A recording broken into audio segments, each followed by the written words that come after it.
A few videos ago, I broke down all the running backs that have a chance to be the RB1 this year, and then I gave you my pick for who I thought it was going to be. Now I'm going to do the same thing for wide receiver. I'm going to break down the top 12 wide receivers being drafted. I'm going to rank how strongly or unstrongly I feel about their chances of finishing as the wide receiver one. And then at the end of the video, I'm going to make my pick, and I think it might surprise you. Now, just like in the running back video, let's kind of break down what are the makings of I'm talking about the top scoring wide receiver in fantasy football on a given year. Well, we look at the last 5 years, we saw it was Davante Adams, Cooper Kupp, Justin Jefferson, CeeDee Lamb, and Jamar Chase. Now, what did they have in common? Well, they put up a lot of stats, of course. They averaged 175 targets on their wide receiver one season, 130 receptions, 1,700 yards, and 14 touchdowns. So no shock here, they put up crazy stats and score a lot of fantasy points. But what else did I notice? Kind of like the RB1, we know who the wide receiver one probably is. Like, we do a pretty good job of drafting the best wide receivers. Their average draft position was 8.16, and they were all drafted within the top 12 picks, not top 12 wide receivers, top 12 picks, except Cooper Kupp in 2021, kind of the outlier here. So we probably have a good idea of who it's going to be this year. They're probably being drafted fairly early, like first round, early second round. But I'm still going to break down the top 12 wide receivers and rank their chances. And then, of course, going to give you my pick. So let's jump right in with, of course, Jamar Chase. 175 targets last year, 127 receptions, 1,708 yards, and 17 touchdowns. On his way to the wide receiver one finish and the Triple Crown. There's not really much to say here. It's kind of like Barkley in the other video. Can he do another historic season after a historic season? Maybe, maybe not. But still, we have to put Jamar Chase as a strong contender for the overall wide receiver one. Up next, we've got Justin Jefferson. 153 targets last year, 103 receptions, 1,533 yards, and 10 touchdowns. Now look, Jefferson did not have his best season last year with Sam Darnold, but I think he's shown that he's pretty much quarterback proof, over 1,500 yards even with Sam Darnold. I don't think J.J. McCarthy is a downgrade. If anything, he might be an upgrade here, so no reason to doubt Jefferson even with J.J. McCarthy this year. Again, Jefferson, he's been the wide receiver one. He's been a stud every year of his career. He's got to be a strong contender.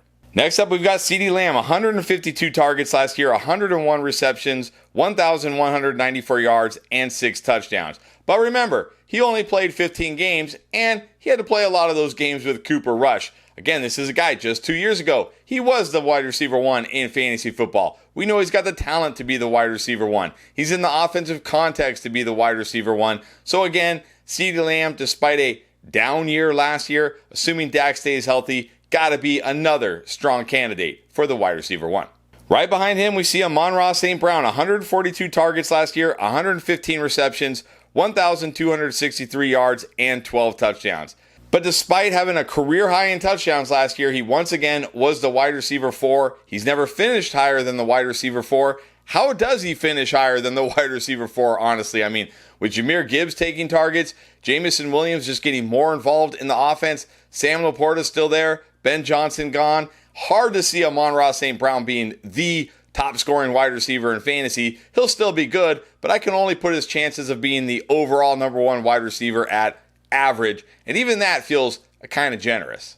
Next up, we got Puka Nacua. Only 106 targets, 79 catches, 990 yards, and 3 touchdowns last year. But remember, he missed a lot of time with injury. But the thing that worries me here when we're talking about the overall wide receiver one are a couple things. Number one, he's only got 9 total touchdowns in 28 career games. For whatever reason, even last year with Cooper Kupp looking like dust, he was getting the red zone looks. Puka, not a big touchdown scorer for some reason.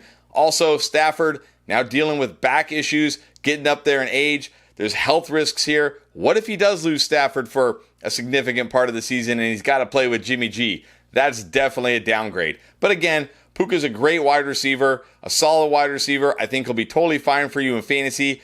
But the top scoring wide receiver, this again feels like a stretch. I'm just going to put him in the average tier. Next off the board, we see Nico Collins, 99 targets last year, 68 receptions, 1,006 yards, 7 touchdowns. Obviously, nothing close to the wide receiver one as far as the season goes. But remember, this guy only played 12 games. Not only that, he only played 9 games where he had over 50% of the snaps because coming off an injury or when he got injured in game.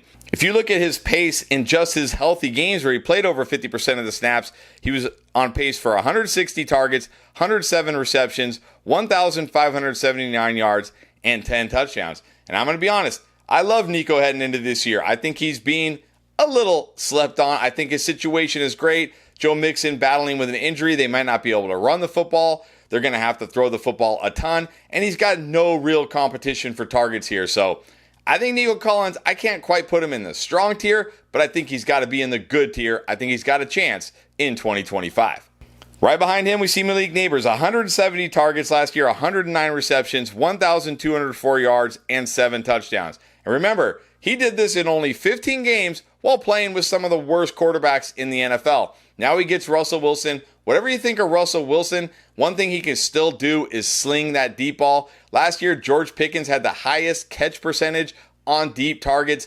Russell Wilson can still sling it, and that was what was missing from Malik Neighbors' game last year. No deep targets at all, or at least no accurate deep targets, because none of his QBs could throw the deep ball. This is an extremely talented wide receiver who's going to be the focal point of the offense. He's going to get a ton of targets, a ton of catches. He's got yard after catch ability. He's got even touchdown upside. I really feel like Malik Neighbors, if he can stay healthy for all 17 games, can be in the strong tier and has a great case to be the overall wide receiver 1.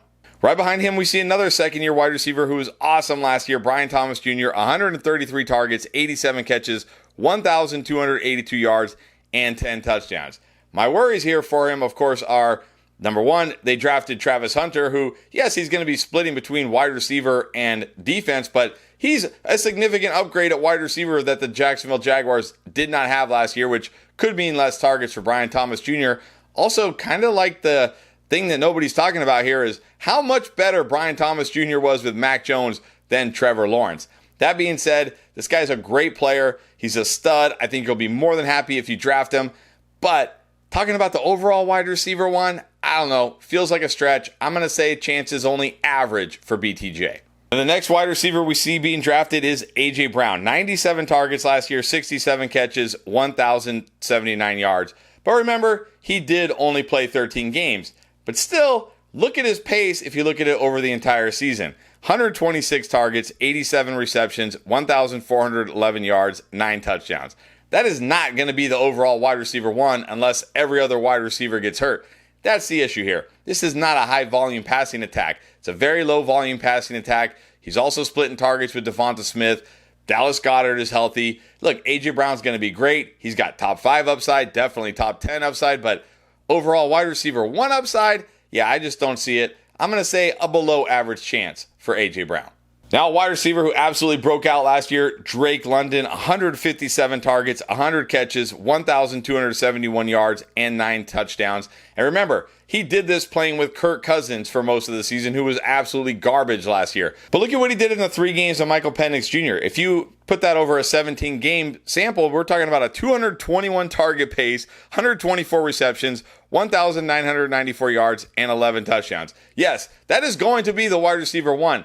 But again, this is a very small sample. We're talking about 3 games. I don't think he's going to be that good with Michael Penix Jr., of course. But Michael Penix Jr., we know will target him. There's not a lot of competition for targets here. Mooney already banged up. Pitts is Pitts. Ray McCloud is Ray McCloud.